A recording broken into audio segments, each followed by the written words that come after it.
اعوذ باللہ من الشیطان الرجیم بسم اللہ الرحمن الرحیم السلام علیکم۔ سامعین محترم، اس دنیا کی مٹی میں وہ چیزیں آج بھی محفوظ ہیں جو اللہ کے انبیاء کو جھٹلانے والوں کی بربادی کے وقت نکلی تھیں۔ آج ہم آپ کو لیے چلتے ہیں ایک ایسی قوم کی طرف جو طاقت میں بے مثال تھی، لیکن غرور نے انہیں خاک میں ملا دیا۔ آئیے سنتے ہیں حضرت ہود علیہ السلام اور قوم عاد کی وہ داستان جو قرآن پاک میں بار بار دہرائی گئی تاکہ انسان اس سے سبق سیکھے۔ اے اللہ، ہمیں اپنے انبیاء کی باتوں کو سمجھنے والا، ان کے نقش قدم پر چلنے والا بنا دے، اور ہمیں ان لوگوں میں شامل نہ فرما جنہوں نے تیری آیات کو جھٹلایا اور تیرا عذاب ان پر نازل ہوا۔ حضرت ہود علیہ السلام حضرت نوح علیہ السلام کے بعد مبعوث ہونے والے پیغمبر تھے۔ آپ قوم عاد کی طرف نبی بنا کر بھیجے گئے جو عرب کے مشہور علاقے آقاف یعنی یمن اور عمان کے درمیان میں آباد تھی۔ یہ قوم حضرت نوح علیہ السلام کی قوم کے بچ جانے والے افراد کی نسل سے تھی جنہیں اللہ تعالیٰ نے طاقت، وسائل، زمین اور بے مثال جسمانی قوت دی تھی۔ قرآن پاک کی سورہ فجر میں ان کا ذکر یوں ملتا ہے، اور کیا تم نے نہیں دیکھا کہ تمہارے رب نے قوم عاد کے ساتھ کیا کیا، یعنی ارم ستونوں والے محلات کی قوم کے ساتھ۔ سامعین محترم، یہ لوگ بڑے بڑے ستونوں والے عالی شان محلات بناتے تھے جنہیں آج کے ماہرین آثار قدیمہ بھی حیرت سے دیکھتے ہیں۔ ان کے شہر ریت کے طوفان تلے دفن ہو چکے ہیں۔ حضرت ہود علیہ السلام نے انہیں اللہ کی طرف بلایا،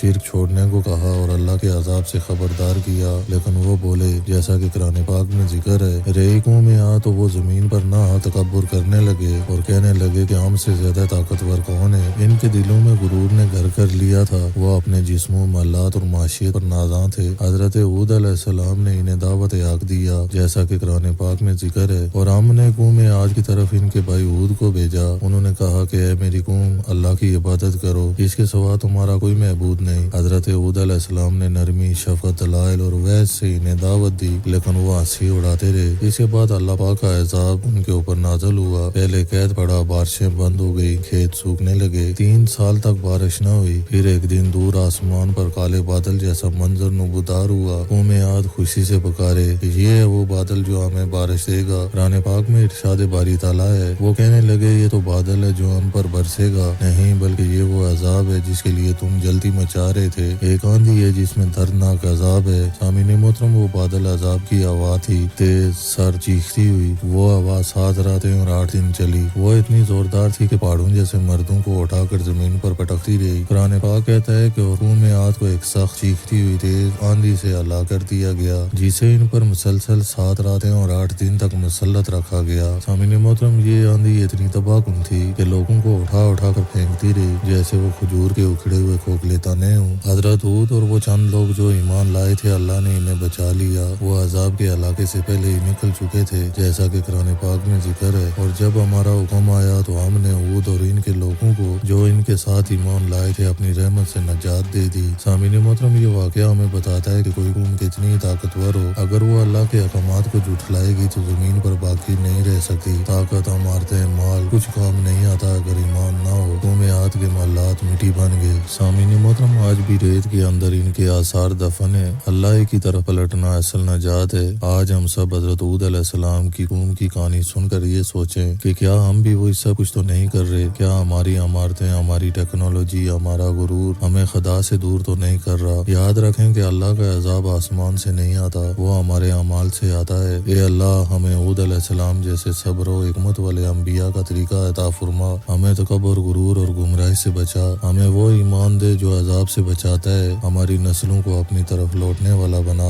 یا رب العالمین، ہمیں معاف کر دے، ہمیں معاف کر دے۔ اے اللہ، ہمیں تکبر اور انکار کے اندھیروں سے نکال، ہمیں ظاہری طاقت پر غرور ہونے سے بچا، ہمیں اپنی رحمت کے سائے میں رکھ، آمین یا رب العالمین۔ امید ہے ویڈیو پسند آئی ہوگی۔ ویڈیو پسند آنے کی صورت میں اپنی رائے کا اظہار لازمی کریں۔ ملتے ہیں کسی نئی ویڈیو میں، تب تک کے لیے السلام علیکم ورحمۃ اللہ وبرکاتہ۔